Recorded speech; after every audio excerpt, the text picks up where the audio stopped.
Welcome to the Property Couch, where each week you get to listen to two of Australia's leading property experts. Bryce Holdaway, co-host of Location Australia on Foxtel's Lifestyle Channel, and Ben Kingsley, Chair of Property Investment Professionals of Australia, and the 2014 and 2015 Property Investment Advisor of the Year.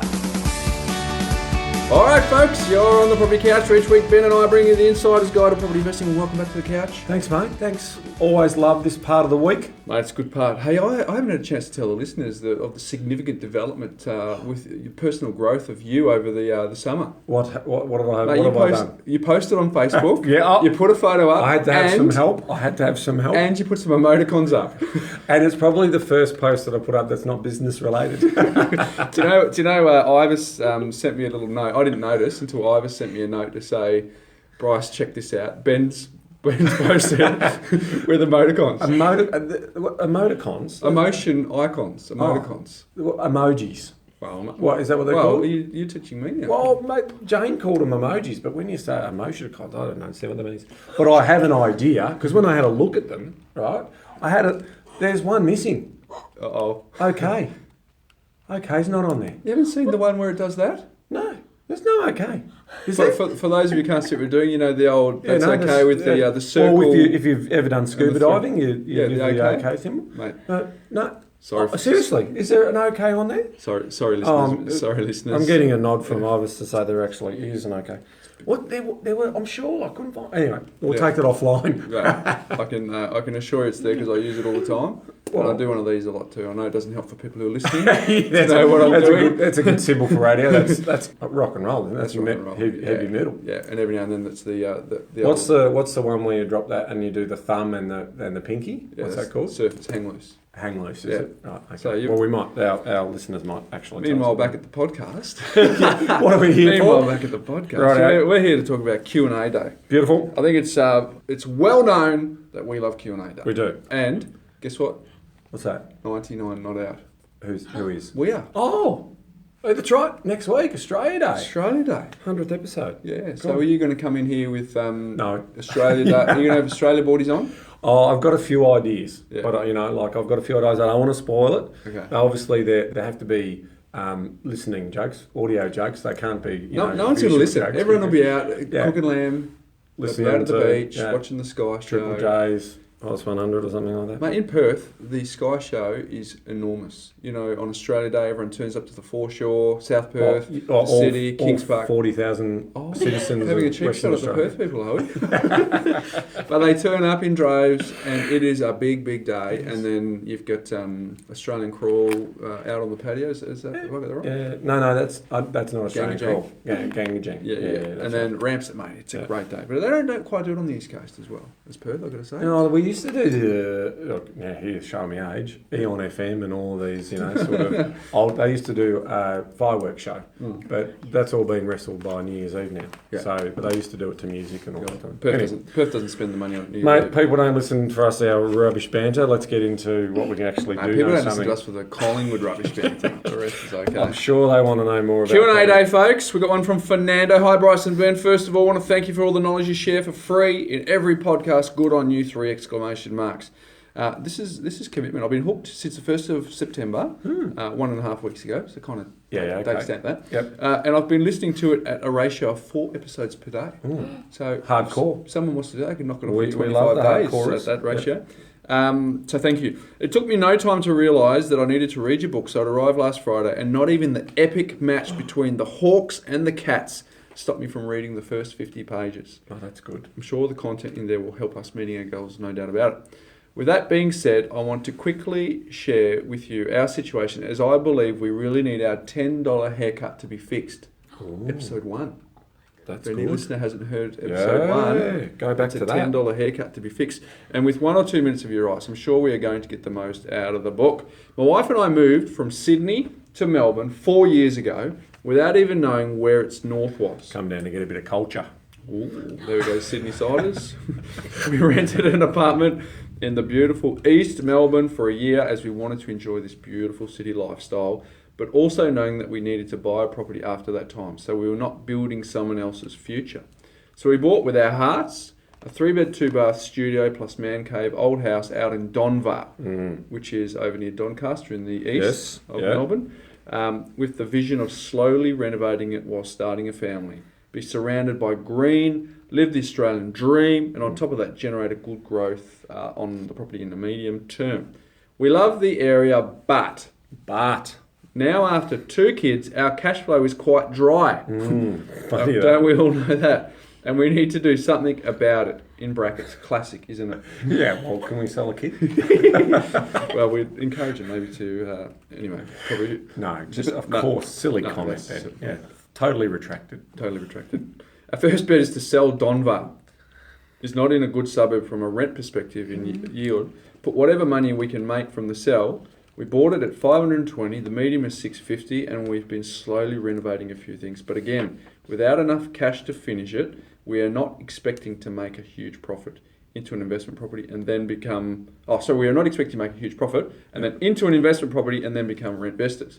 We wouldn't mind to sacrifice moving out to a suburb where rent is half what our mortgage is, i.e. our raw calculations in 3 to 5 years, we could be saving enough to buy the second investment property.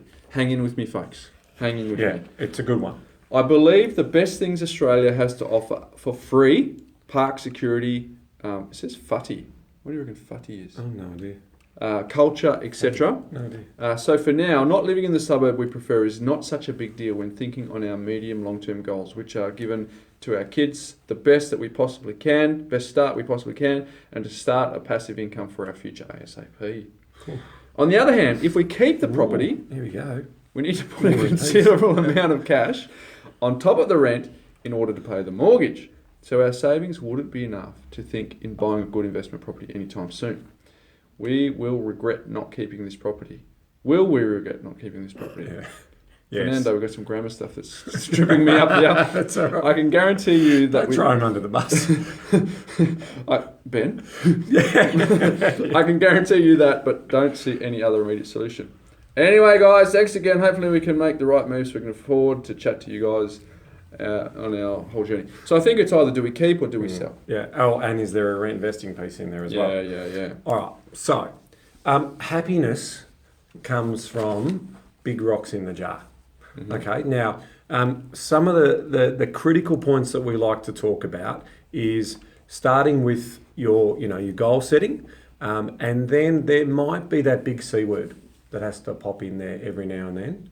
Collingwood? No, that's a good C word. Compromise. Okay, so as in life, we can't always get what we want, but we certainly can strive to look at that. So in a very top line point, what I'm saying is the cash flows will tell the story, and then we'll work out exactly what we want. So why are people now rent investing more than they're owning? Because they're sort of saying, well, you know what, if we've got our money invested in some bricks and mortar elsewhere, so we're investing the difference between what it would cost us to own and have a big owner-occupied mortgage in a location, they can go off and invest that money elsewhere. So I think Fernando and his lovely wife and kids need to sit down and try and work out what's important to them. In terms of Donvale, I don't, that's a middle ring suburb. Yeah. That's fine. Yeah. It is actually, don't disregard Donvale. And this is sometimes... More so than ever in what's happened in the last 12 months where affordability is pushing further out. Totally. Melbourne's got spare capacity in that middle ring. It absolutely has spare... I mean, if you overlay a map of Sydney for $1 million locations and you overlay a map of Melbourne, in fact, we might even pop that up on the website. Ivis is, again, just nodding. She's just such a good sport. Our Ivis is such a good sport. Ivis, thank you. So that'll sort of show that where there is potential, and income differentials aren't that great. Melbourne is basically the Brian's Trust of Australia in terms of it focuses on its education piece and its services piece. Sydney is the financial capital of Australia and obviously trades on the most magnificent harbour in the world.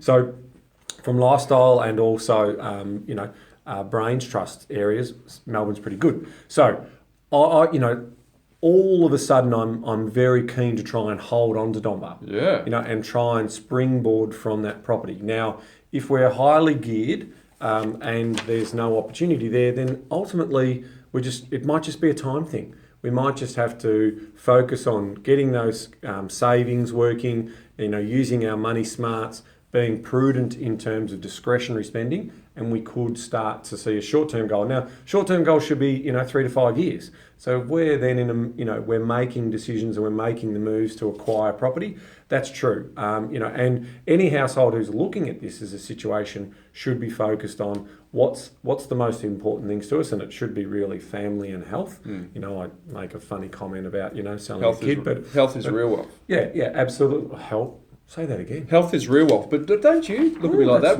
How's this one? That's good. Happiness equals big rocks in the jar. That's like Yoda right there. Yeah. Seriously. Yeah. So it's 2017, mate. We've got a year. We've got big plans this year. Big plans this year. So the reality is that's the way I would start to slice it down. Often the right solution is around what's important to you. So, money is a byproduct of making smart decisions, but it's not everything, right? It doesn't buy happiness. We know that. But the people who are interested in building wealth and having future choices, it's all connected. So make sure you work out what is important to you. And if we have to compromise, there's some adjustments there. But usually when we're sitting down and advising clients, that's exactly what we're looking for. We're trying to look for the best solution. And there's moving, things are going to change in life. There's going to be some surprises that are in your control and out of your control. So, this is a journey. There's also a default. There's a learning here, Ben, too, about a default. Well, quite often you see someone say, it doesn't feel like it's right, so I'll sell. Yeah. And it's forgetting, and we'll see what profit, but it's forgetting that there's costs to get out and costs to get in, and that's eroding at your wealth. So the next property has got some serious shoes to fill, yes, just to get them back to break even. So, which is why you said it beautifully. Cash flows will tell the story. But if they have the cash flows to maybe keep it, maybe rent best in another location so that they can take a bit of a medium to long term perspective. But that default position of let's just sell and start again. Yeah. I remember going through the exercise with a mate of mine on the Gold Coast, and he said, "Well, I'm just going to sell and downsize to a smaller house for cash flow." We actually went through the numbers, showed him what the stamp duty and all that looked like, and then he just realised he was going to go into a smaller house, be no better off, and have eroded his capital base. So it's a default that people probably need to. The default needs to be, can we keep it? Yeah. Rather than do we need to move it on? Look, I had a conversation just this morning on the way into work, and this particular guy is in circles. He's do I sell? Do I hold? Do I rent vest? And I said, ultimately, it is going to come down to every time we have this conversation, because we've had it probably running now for about 9 months, you're calling me because you know that the right decision is to potentially sell this property. Now, that's unusual because obviously I'm big on sort of being say the other way around. Yeah, no, I'm big on sort of saying keep the property and move on from it. But the reality is that this guy's a very good practitioner at what he does. And he loves living in the inner city areas. So he's not willing to compromise to the outer suburbs. So he's worked out where he is willing to compromise. So to get that upsized property, and we're upsizing into a fantastic location in Sydney, we're going to have to sell. Do you know what I mean? Like we just can't cash flow it just on one wage. So the reality is like, well, if that's the most important thing to you, and then you can do your craft, and come home to a home that's yours, and as opposed to the house that you currently own is not what it's not making you happy. You've got to move to that story. So again, that's where it's a lifestyle choice, and then the investment stuff can come after that. So once we bed that property down and get enough equity and the cash flow coming in, we'll start to build a portfolio in behind that. But it's a tough decision for every household to make. They really do, because it's the fear of the unknown. It's making that call and sitting down and talking to an independent party that cares but not that much. There's that famous line from Herb Cohen, who basically says, the reason why I can negotiate better for you is because I really want the best outcome for you, but I'm not emotionally attached to each decision. Now, but when I'm listening and asking the right questions of you, you are actually giving me the answer. You are telling me, I'm getting the weighting of each of the 2 options or 3 options you're putting out there, and I'm steering to that option that you really want validated. And that's the beauty of the work we do. Care, but not that much. Love it. So, I mean, that's the reason why if I was buying a house, I'd get you to bid for me and vice versa. You just absolutely. take a little bit of the... for owner-occupied purposes, you're 100% right. Absolutely. Okay, Monique, taking your advice, but what now? Okay, so it's like, okay, when you say that, talk to me more, Monique. Given the projected apartment oversupply, should we sell our inner city 1-bedroom flat to put towards our next home? Or is it still a good investment worth holding on to? Yeah, so it's kind of an extension of the previous one in to a certain extent. But at the risk of sounding boring, it just depends on their situation. Because although there is an oversupply in Melbourne, it's not always going to be the case. Because the sheer numbers, I wouldn't recommend someone make a decision to buy now. But if they have one, there's 1,400 people a week moving here. Yeah. And so there's a big population pool that are coming in that at least... If you sell it and pay the agent's fees, and if there is any gain, any capital gains tax, again, reiterate what I said before, the next property that you buy has a lot of pressure on it to deliver just to break even. So it depends on your income, it depends on your surplus cash flow each month, and it depends on what if that's going to hamstring your next move. And the location. Yeah. Like, if you were in Perth, or if you're in Brisbane, like, Monique, we haven't actually got where the property is. Now, I like the word flat. So that could say to me, if it's a flat, it could actually have an outdoor outdoor courtyard area. So it could be in a smaller block.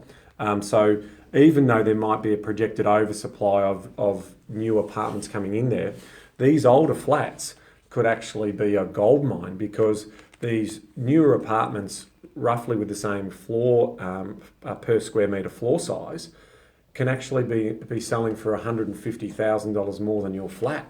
So they are over time going to artificially drag the value of your property upwards.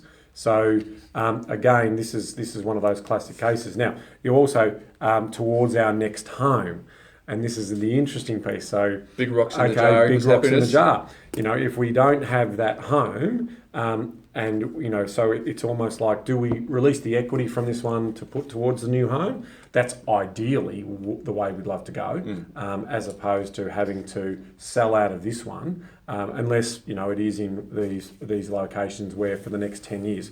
So there is an opportunity cost measure here that we would need to analyse, and we're doing some exciting things this year, and hopefully we'll be able to also give some insights into these types of decisions, whether you hold or sell. Yeah, so that's good pick up, Ben. The word flat. Hopefully, that's the same definition as what we call a flat. But look, I'm actually a big fan of 1-bedroom apartments. Used to be developed by the developer in the corner in the shade, and it was the last one to sell. Yep. Now it's actually something that people, with lone person households being so large, it's actually a demographic that's growing. And if you're near lifestyle drivers, so there's a fair bit going on there, Monique. But depends on your situation, depends on where it is, depends on the type of property, and depends on what your next move would look like. Research. Oh, very good, very good. All right, I've got another one here, Ben, which I think again it's a bit detailed, but I think the detail helps the listeners in the learning. And I always like the fact that you read these long ones out. Well, did you see how tongue-tied I got on the last one? It's like, what the? It's like being in the sound booth with Veronica, and she's kneecapping me while I'm trying to get my voiceovers. Yeah, very good. All right, hi Ben and Bryce, love the podcast. Oh, this is devastating. This bit. Hi Ben and Bryce, love the podcast. Maybe even more than location. Well, that's lay down the zoo, isn't it? Nasty.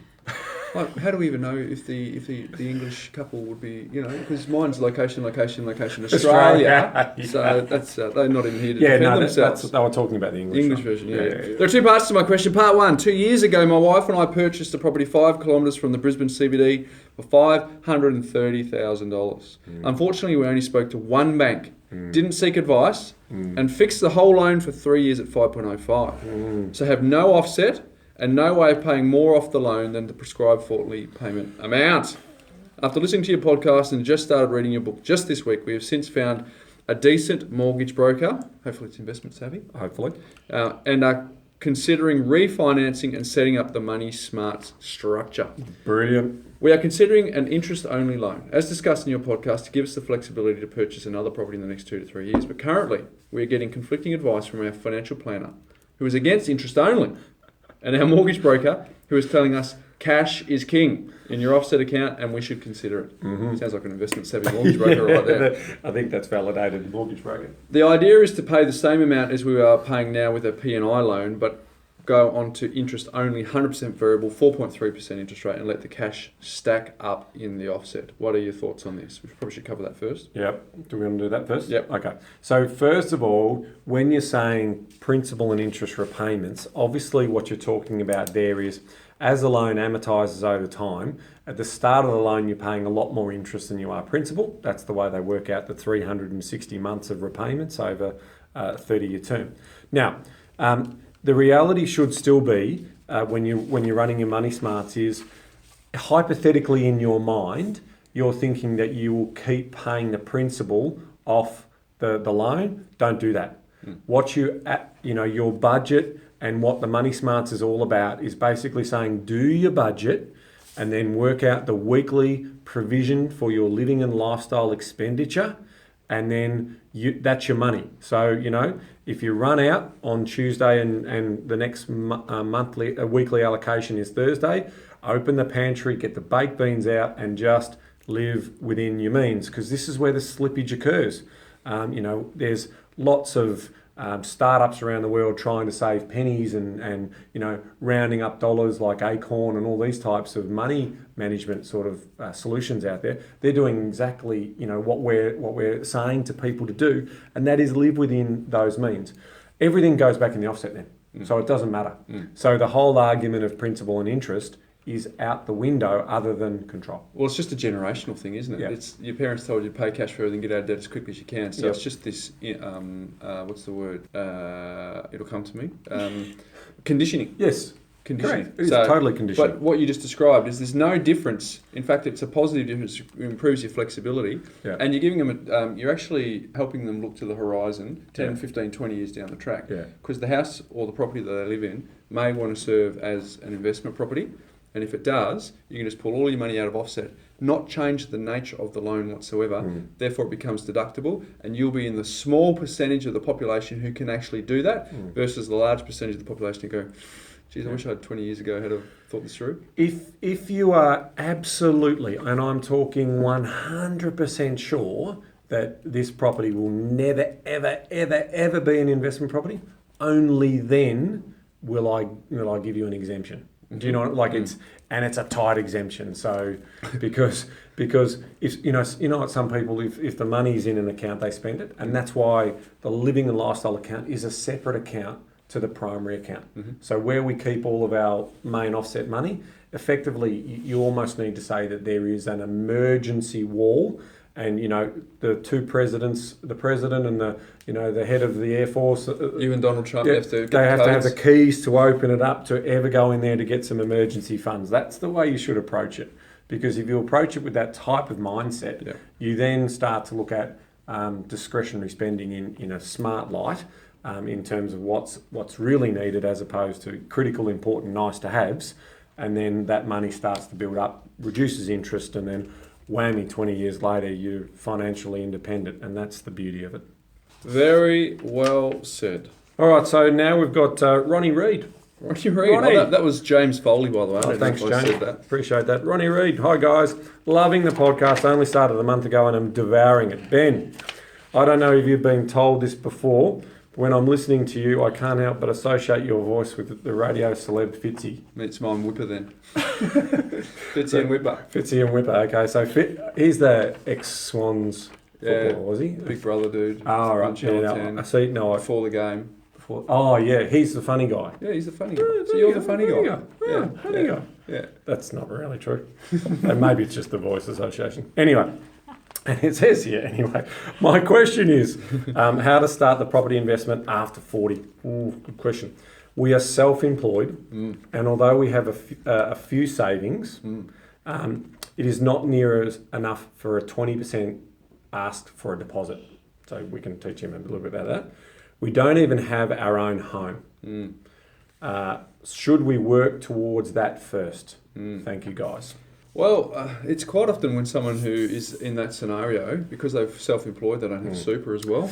And if they don't have their own home, they're almost in first home owner territory, which is the hardest category to start from, because you've got to, effectively try and save a deposit. So starting from ground zero, basically. And usually chasing your tail, because the market moves quicker than you can save. So there's a couple of things that come to mind, but obviously, is there an opportunity to leverage with someone else? Mum and dad is probably the obvious example, so that they can chase their tail. And the other thing, and I know you'll dive into this a bit deeper, but you don't necessarily have to have 20%. So if you stay a rent investor, you drop your LVR down and be prepared to pay mortgage insurance, it might mean that you can get in a bit earlier. And potentially getting on the ladder, even if it is like the previous question, a 1-bedroom flat in a nice built-up lifestyle area, which is a lower entry point, so you've got lower mortgage insurance, and then you can start really using the Money Smart system to build up your offset. It might be the leverage for 5 or 6 or 10 years down the track to start building a bit of a snowball running down the mountain.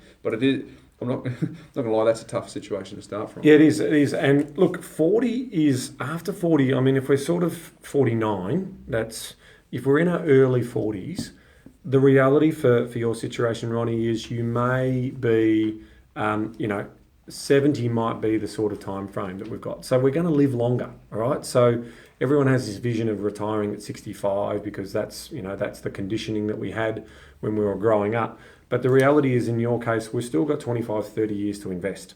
So there's a couple of things there. I'd want to know more about your self-employment. I'd like to know how you're driving your money, because you might be renting in an area because that's the market that you're working on. I don't know, you could be a lawnmower as an example, or you could, and so you've got this patch, and so you can't really move out of the patch, but the property prices have gone higher than you could, so you might want to stay renting, all right? And if that's the case, then we rent vest. We basically start to, now with the renting, because you're self-employed, part of the house could be classed as business. So that's your setup. That's where you're working from. So that could be tax deductible against your business. So that's a good use of that money. So that's one piece of the puzzle that I'd want to know more about. I'd want to know exactly what sort of income you're earning, and I want to sort of look at the level of lifestyle. So if there's a really high, not missing out level of lifestyle here, we're going to have to compromise. We're going to have to make some sacrifices and bring that level of lifestyle down to get into the market. No different than the whole affordability story. With those people, you gotta make some commitments and some compromise. No smashed avocado, and you've got to get back into getting on the property ladder. And so that's what I would do. Now, if let's say we were 55, so Ronnie was 55, expanding on this point a little bit more. If Ronnie's 55, I would probably be looking to buy a home, and the reason why I say that is because pensions is going to be important for him and his wife potentially.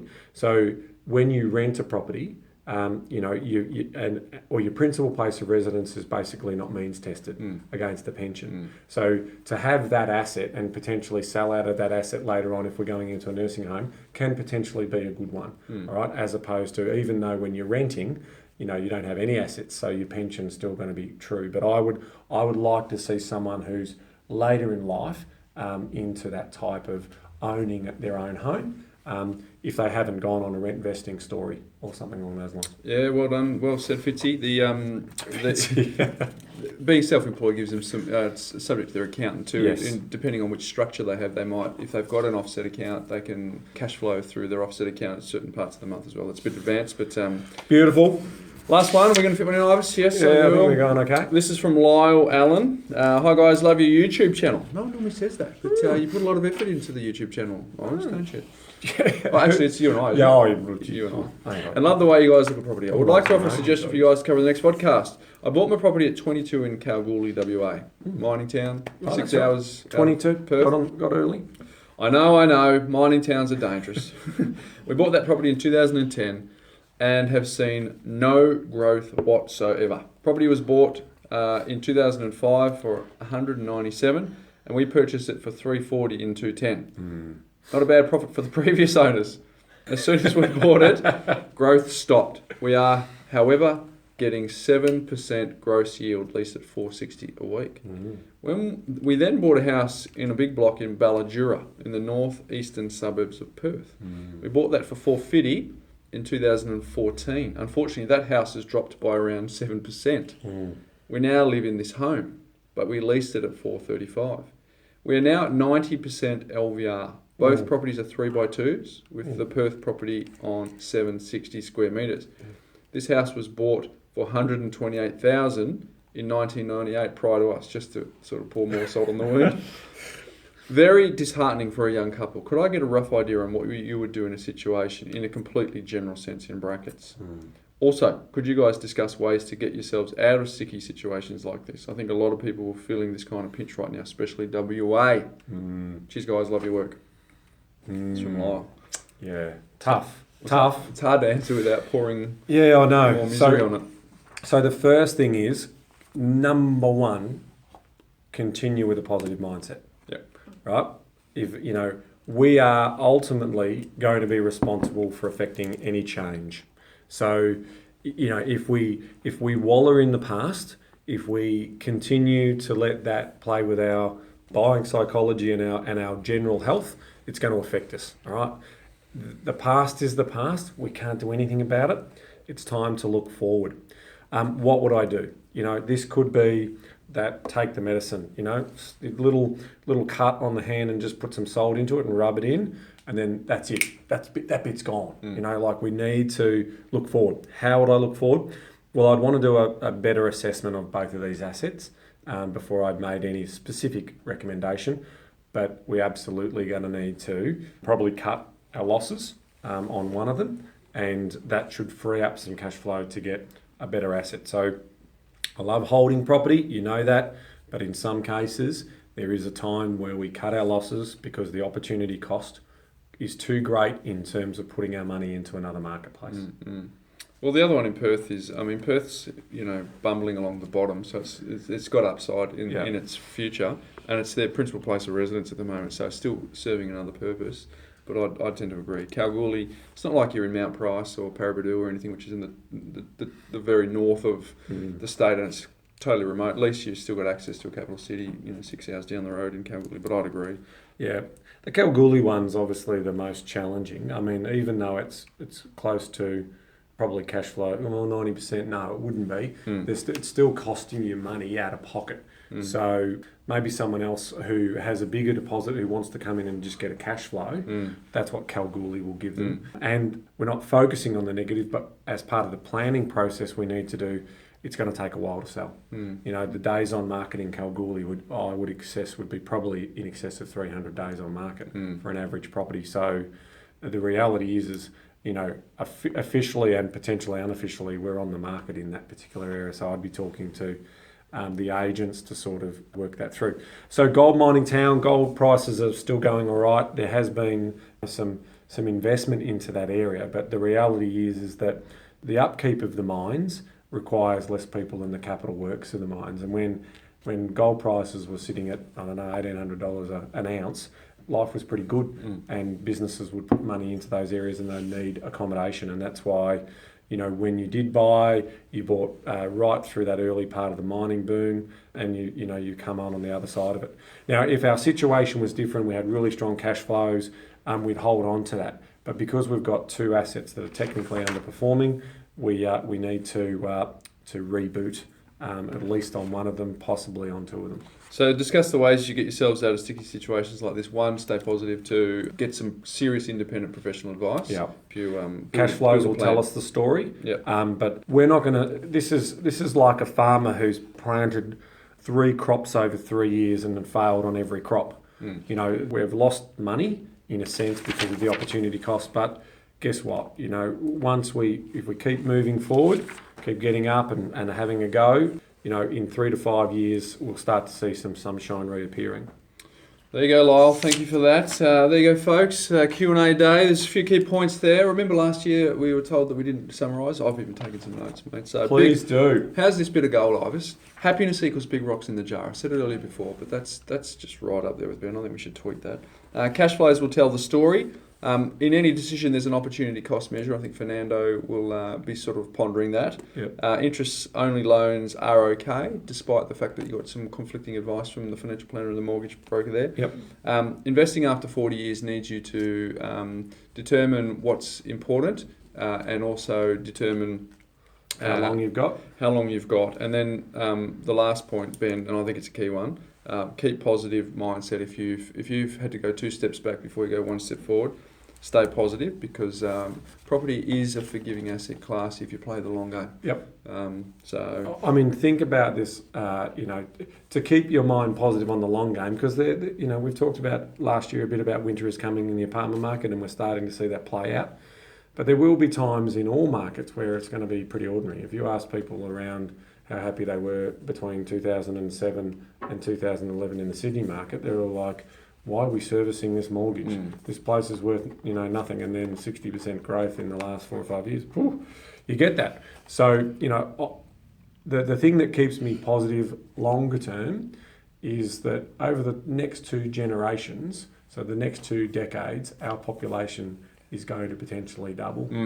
Those generations, so 15-year generations, so for the next 30, 40, we could have 40 million people in Australia. Generations in the future will not even fathom the idea of buying real estate. So some of these stories will be Got to live somewhere. Yeah. So shelter's important. That's why we love it. There you go, folks. 99 not out for Ben and I. So we've got our 100th episode next week, where it's a big celebration of the last 2 years. We're really excited about that. We're also going to announce the winner of our Facebook competition. Ives, is there a bit of time between now and next week for our listeners, or is it all closed off?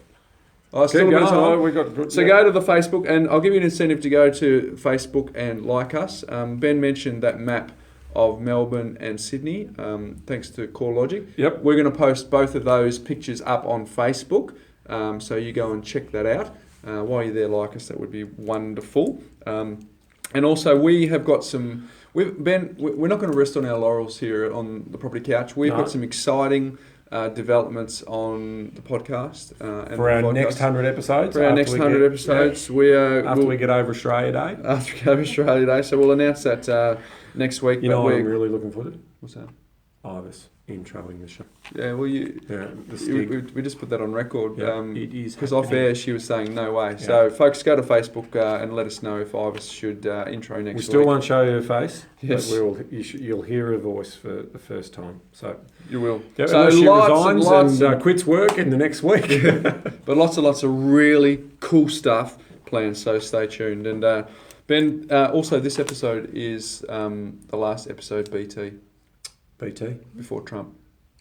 He's inaugurated tomorrow. Yeah. So I wonder what podcasts will be like So he shares Trump today, everyone. regime. So he shares today. Just kidding. That wasn't advice. Only serious. And of course, as I say every week, social media at The Property Couch for Insta, Facebook, LinkedIn and Twitter, but also for Ben and I at Bryce Holdaway and at Ben Kingsley, if you want to follow us 2 mugs as well on social media, Ben. Yeah, we're mugs. We are mugs. And mate, we're going to retire this segment. I know, it's good, isn't it? I'm the happiest one in the room. We're going to retire this segment. But, What's this segment? I don't know. It's your segment. Oh, it's the sign-off. International sign-off. International sign-off. Yep. Okay, so today, because next week I've got one up my sleeve. Have you? Yep. That's good. Next week for Australia Day, got one up my sleeve. You beauty, got one up my sleeve. Yeah. All right, so here we go. Our neighbours. Our Javanese neighbours, just on the doorstep. Yeah. Indonesian friends, Javanese. I'm going to try some Javanese. Okay. Now, there's a really easy one, and there's a really hard one on this piece of paper that I'm holding. Give us the hard one. All right. Just for a joke? For a laugh for everyone? Okay. Kapaninghi malhi benyang. I have no idea what that means, but it's obviously goodbye. Nice. Yeah, that's close to Malaysia. How was that? No, that's, yeah. Kapaninghi Mali Benyang. I've said it for 99 episodes, and I'll probably say it for another one. But I always reckon your first run is always your best. Okay, well, and the other one is Dada. Oh well. So now that's why I was attracted to it. Dada. Well, mate, we like to set the bar high, but there you go, folks. 100th episode next week. Last chance to get on Facebook and enter for Ben and I to catch up with you. We'll run through your situation. We'll talk about your plans and everything. We'll help you set your plans. Help you set your plans. We'll go through it with a fine-tooth comb. We'll share a bit of lunch if you're in Melbourne. If you're not, we'll go over Skype or Zoom or something. Go to meeting so that we can. If you're in New York, we'll come and meet you for lunch. Yeah. Have we got a budget for that? Yeah. If Ivis resigns, we will. But only serious. So there you go, folks. Until next week. Ta-ta. Ta-ta. See you, folks.